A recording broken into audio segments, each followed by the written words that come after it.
Welcome to another episode of the Female Empowered Podcast. I'm your host, Christa Gurka. And at the time of this recording, let me shut off my announcements. At the time of this recording, it's the end of June and it will air in July, but we're halfway through the year. Isn't that crazy? It's crazy. It's crazy to me.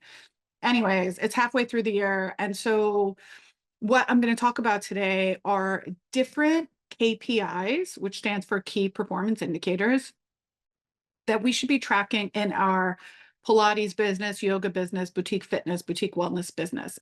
Today's episode is primarily going to discuss boutique fitness studios. I am going to give a little caveat for when we're talking about physical therapy practices or one-on-one service providers, but I'll specifically be talking about Pilates and yoga studios.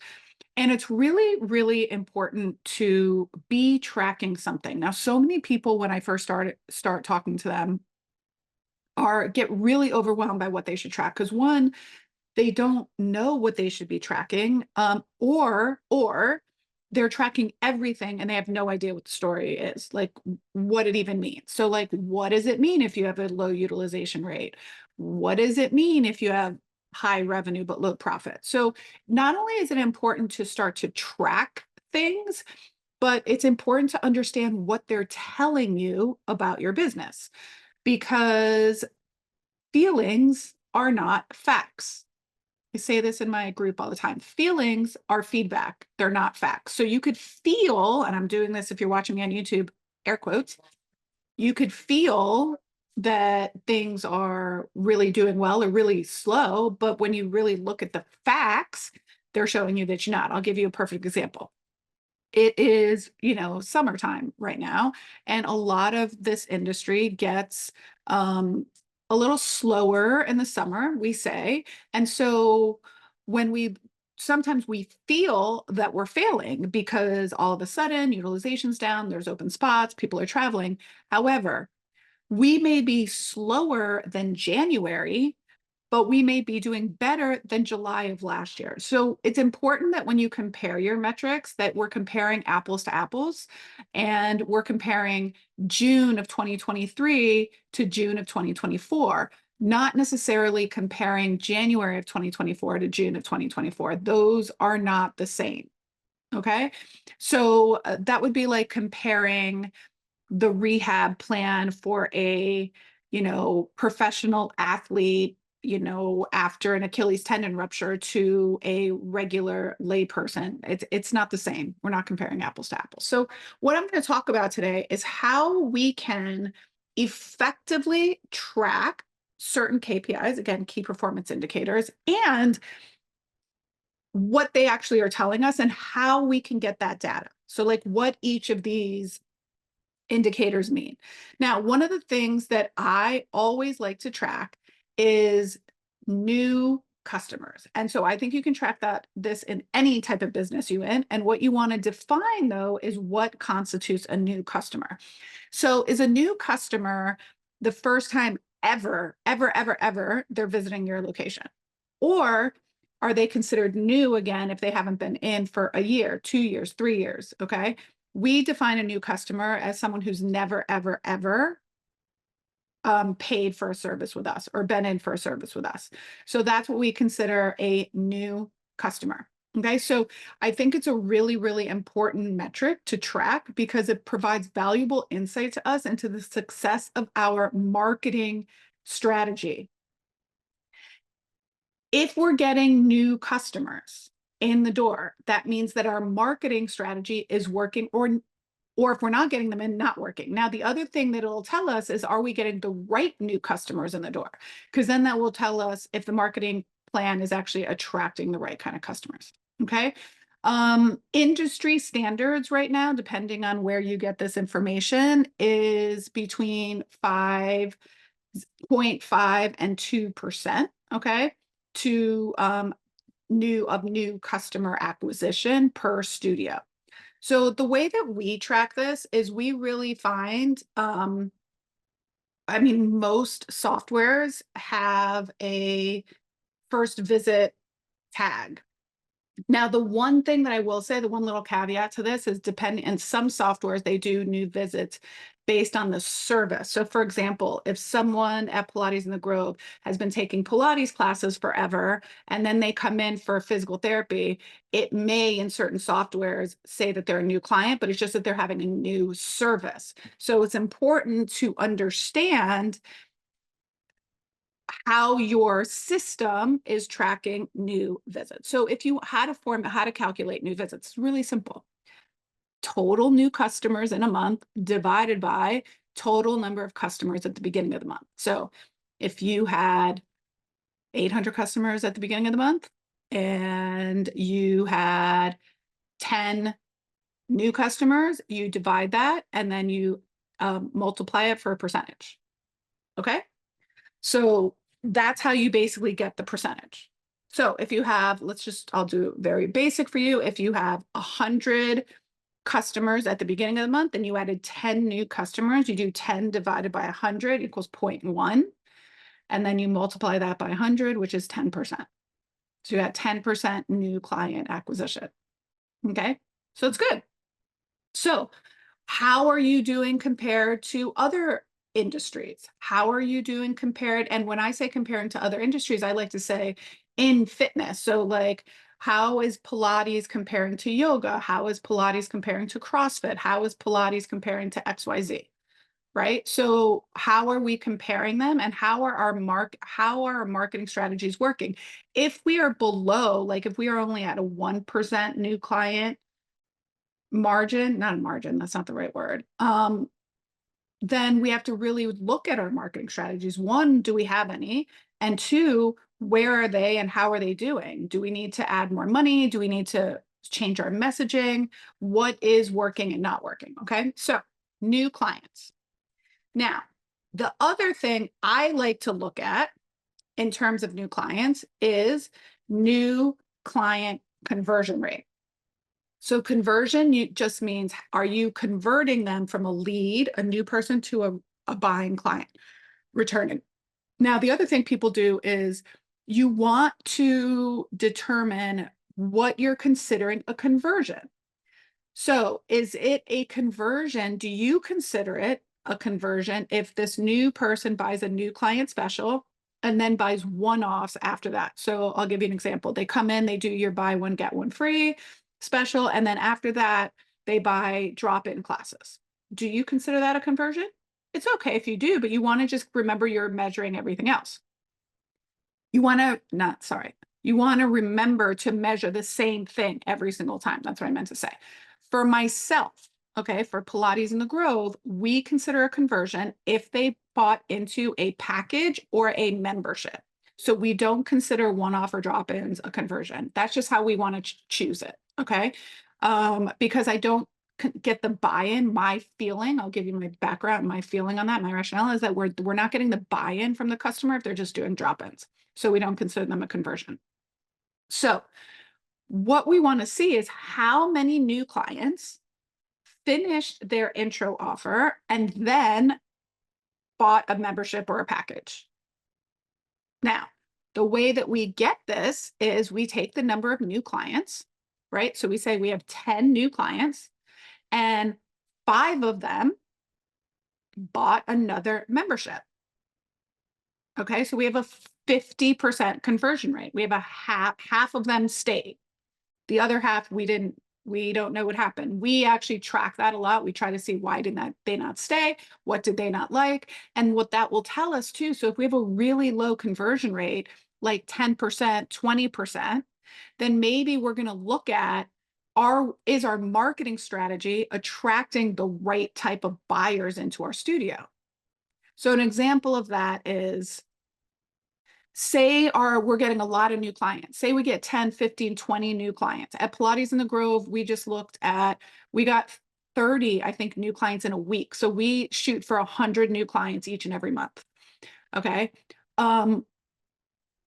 We shoot between, I'm going to say between 75 and 80 new clients every single month in the company as a whole. Now, if I saw that I was getting 75 or 80 new clients in a month, but I was only getting 10 of them to stay, what I'm thinking is at Pilates in the Grove, we're more of a contemporary studio. So are these people looking for more Legree fitness, or are they looking for more yoga? And so we're not getting the messaging, the marketing campaign we're using is attracting the wrong kind of clients. Okay. So then I have to go back and look at that. Or are people not converting because our sales system sucks? We don't have a sales system. Or did they have a really bad experience when they came in? So does it tell us, that's exactly what we want to see. Does it tell us what is the problem? Is it a marketing problem? Is it a sales problem? Is it an operational problem? Okay. So it's really important to track that and then understand what you think is happening. So a good conversion rate in our industry for new client conversion rate is usually 50% or higher. Now, Pilates in the Grove, we've done a ton of studies on this and research where we've tracked different intro offers to conversions. We have found that how many touch points does it need to convert someone? So we have all of that information, and that is some of the stuff we use in the inner circle when we build out their customer journey and their customer experience. So we make sure that they're hitting all of these touch points in their sales process and getting their conversion rates from 10, 15, 20% over 50%. All right. Okay. So now let's talk about retention rate. So we talked about how many new clients are coming into your business, which is a marketing strategy, a marketing metric. We're talking about new client conversion rate. So how many of those new clients are actually staying, which actually is a marketing, sales, and operational metric. And now I want to talk about retention rate. So when we talk about retention rate, what we're meaning is how many of your clients keep coming back month over month over month. All right. So retention rate in our industry, a good retention rate is 70% or higher. At Pilates in the Grove, we shoot for actually an 85% retention rate. That's on our metrics. So the way that you calculate this, okay, is you take the number of returning clients divided by the total number of customers multiplied by 100. So if you have, let's just use really easy numbers again. You have 100 total customers. 80 of them keep coming back. You have an 80% retention rate. All right. So I recommend Pilates studios at least, you know, that are more than a couple months old and they've got their marketing strategies down and stuff. We're looking for over a 75% retention rate. All right. So that's what you want to see. Okay. So another thing we want to calculate here is utilization rate. So utilization rate is really like the amount of space that is actually being utilized in your studio. So for example, let's say you have 5 reformers in your group classes. How many of those 5 reformers are utilized, are taken up during classes? Okay. Why is there an advantage to tracking this? Well, it can help you identify, areas of improvement. It can help you reduce overhead costs and then help you to identify where you may be able, where you may need or be able to make changes. Which classes are doing really well? Can you adjust a time? Is it time to add a reformer? Is it time to use that space for privates and not group classes at this time? So what we look for in our studio is we actually track one-on-one utilization rate and group class utilization rates separately, and then we combine them for a full studio utilization. And we look at that we average over the whole year 78% or higher. Okay, so that means that now in the summer, our utilization rate may be 70, 72, 75%. But then in the fall and winter, right, our utilization rate is usually 89 or 90%. So cumulatively, on average for the whole year, we stay above 75%. And I track my profit. I track it all based on, I can I can look at that. And as long as I know that I'm on average staying 75% or higher, we are on track. So even if I'm like, oh God, it seems very slow, again, feelings are not facts. So I just look at it, I'm like, okay, are we still hitting our 75% utilization on average? If the answer is yes, then we keep going. Okay. Now, when you're looking at, is it time to add more classes? Is it time to open up more space? Is it time to expand to another studio? Is it time to hire somebody? The number I usually use for people is 80% or higher. So if you're 85, 90% utilized, and that is a good time to start looking for, can we hire another instructor, right? Can we add more classes? Can we add a new reformer? Like, what is it that you can do to increase your capacity so you kind of like push up the ceiling of what you can earn? Sometimes it's a space thing, sometimes it's time. So, you know, basically what you want to look for is that at least 80% of your studio, of your space, is being utilized for revenue generating work. All right. Okay. So what's another one here?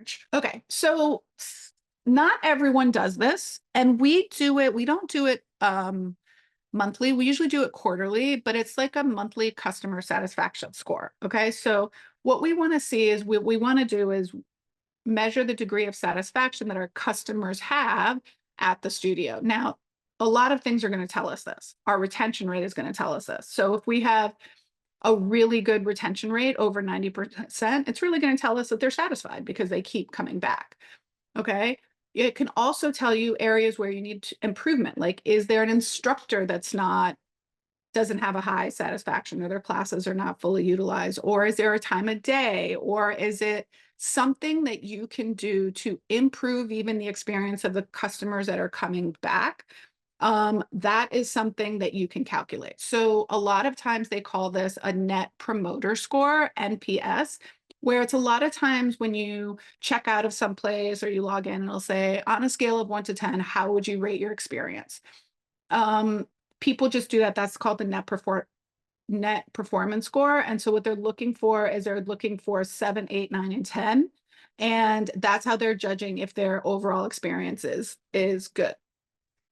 Okay. So another metric that I think is, so basically what I'm going to tell you is now the metrics with net promoter score and the next ones, these are ones I don't track all the time, but I do track them with our businesses in the inner circle often when we're really trying to build out their structure of their business and decide what is the average price per customer that we're getting or that we need to be generating for these businesses to meet their goals. Okay, whether that be a revenue goal or a profit goal or a goal to be able to pay their team more and all of that stuff, right? So basically an average price per customer measures how much revenue a studio generates per customer, per customer. Okay, so this will always have people that's are big spenders. All right, and then we'll always have people that are like one-offs here and there. So it helps. One of the things that it helps for us to track is we can really see trends in customer behaviors. And it also, again, it's another indicator of customer experience. So according to industry standards, the average price per customer for Pilates studios is around $50. All right. Now, I think this also depends very much on where you're located. I think it depends on whether you're selling group classes, mat, or reformer. So I think you should take this with a grain of salt. But the way that you calculate this metric is you take the total revenue, okay, total revenue by month or by year, and you divide it by total customers, right? So if each month you have $10,000 worth of revenue and you have 100 customers, the average price per customer is $100. Now, what does that tell us? Okay, well, one thing that it can tell you is that average price per customer is $100. So how much am I willing to spend on marketing strategy? Okay. Um, And then even an even better metric to decide on that is lifetime value of a customer, right? So how much does a person spend and how long are they at your studio? So if the average price per customer is $100 and they're at your studio for 10 years, the lifetime value of a customer is $10,000. No, $1,000. Sorry. So, okay, so that really, and how often are they buying? Right. So these are important things I like the average lifetime value. They call it LTV a lot of times. And it's what it tells me is, okay, so if I know that the average lifetime value of a customer at Pilates in the Grove is $3,500. Okay, that means that over the lifetime they are a customer with us, they'll spend $3,500. Well, I'd be willing to spend $2,000 to acquire that customer for them to turn around, and I would spend $2,000 to get back $3,500. I'm up $1,500 in there. Okay. But if I know that the average lifetime value of a customer at Pilates in the Grove is only $500, then I'm really not going to spend a lot to acquire that customer. I'm not going to spend more like $200 or $300 to acquire that customer. And this is where really looking, so not just tracking these things, but how much do you understand about what these metrics are telling you about your business and where you can find the kink in the chain in order to be able to fix it? All right. So let me give you like another example of using your metrics to make a decision. So let's say that you see that your conversion rate, your new client conversion rate, so how many new visits are you getting in the door and how many of them are sticking around and buying memberships is low. Let's say it's 20%.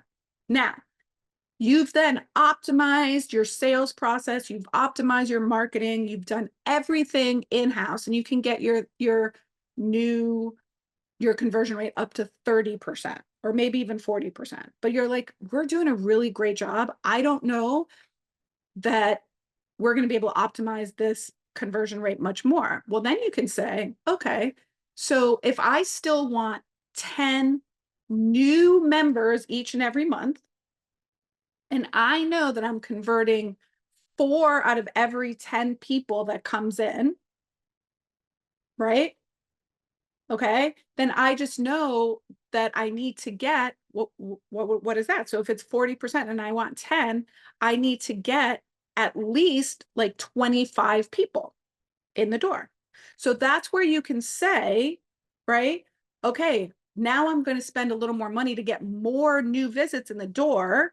So if even if my conversion rate stays at 40%, okay, and I get, instead of working on increasing my conversion rate, I work on increasing the number of new clients, right? So 10 new clients gets me 6 new visits. No, 4 new visits. Okay. 10 new clients gets me 4 new members.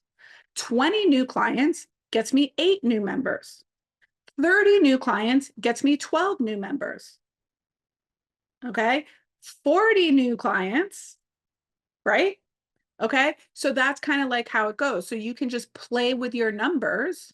Okay. So that's how you can basically, like, you can get, if you get 40, you get 60 new members every month. And then remember, it's like in perpetuity because there'll be new members so if you get 50 new members in January, and then those people continue to be members in February, and you get 50 new members in February, and those people continue in March, right? Because your retention rate is really high, you will hit your revenue and sales targets really fast. And that's really what's happened at Pilates in the Grove, is that during the year, from like October to April, we run at like a 95% utilization rate. So we're actually able to pull back on our marketing campaigns and strategies and investment, because we are now becoming at capacity. And like I said, as long as we stay over 75% utilization, we will hit our profit goal of 15%. which is my goal, to have a 15% profit margin. So let me go back and just review the metrics that we talked about today and why I think they're important. Okay, so new visits. We want to know that people know about you, right? So you need to constantly be getting new visits in the door. Now, sometimes you can get more, sometimes less, but we always want to be getting new visits in the door. So we want to track new visits. We want to track the new client conversion rate. So how many of those new people are buying intro packages and then converting into long-term memberships? That's another important metric. Okay. Now we want to look at overall retention. How many of our people are staying in? Because if what happened is we have a really low retention rate, like 40 or 50%, we have to work that much harder to get new people in the door. And if our new client conversion rate is not very good, we're just going to be always feeling like we're on this hamster wheel over and over and over and over and over again, which is why a lot of physical therapy practices feel that way, which is why I'm a big believer in adding some sort of wellness or fitness component so you can keep people in your like stratosphere. So that's retention rate. And we also, all of you know that it's much more expensive to get a new customer in the door than it is to retain a paying customer. So then the other metric we want to look at is utilization space. So we really want you as a business want to be shooting for 75% or higher utilization rate, at least on average. I would say 80% or higher throughout the year would be wonderful, but that's not, especially if you're growing. Okay. But we want to look at utilization rate. All right. And so the other thing we looked at is net promoter score or the monthly customer satisfaction. That's a good one to look at from time to time. I will be honest, I don't look at it monthly. We usually look at it quarterly. And then average price per customer or lifetime value, because that will really tell you what is, how much you can spend then to acquire new customers, what wiggle room you have in your marketing strategy. So, questions. Do you have questions? Did I speak too fast? If you are, interested and you're like, gosh, I really do want to track these metrics, like book a call with me. You can go on my website at christagurka.com. You can go to the work with me page, and then right there, you can book a one-on-one call with me. Okay. You can book a one-on-one call. We'll deep dive into your metrics. If you are interested in getting one-on-one calls with me for free each and every month, you can join our inner circle. At the time this airs, I'm not sure if we will be full for this cohort, but at the very least, you can get yourself on a wait list, or you can schedule a one-on-one call with me and I can help you create the type of spreadsheet and the type of data entry that will really move the needle in your business and help you to understand what is the story behind the numbers. All right. And if I can leave you with anything, it's remember that feelings are not facts. And if we don't measure things, we don't know what we can improve on. And so I hope you at least come away with something out of this episode that teaches you just a little bit about what each of these metrics mean and how you can start as simple as possible, just starting to track something and getting a better handle on what's happening with your business. All right, everyone. I hope you enjoyed this episode. And until next time, my friends, bye for now.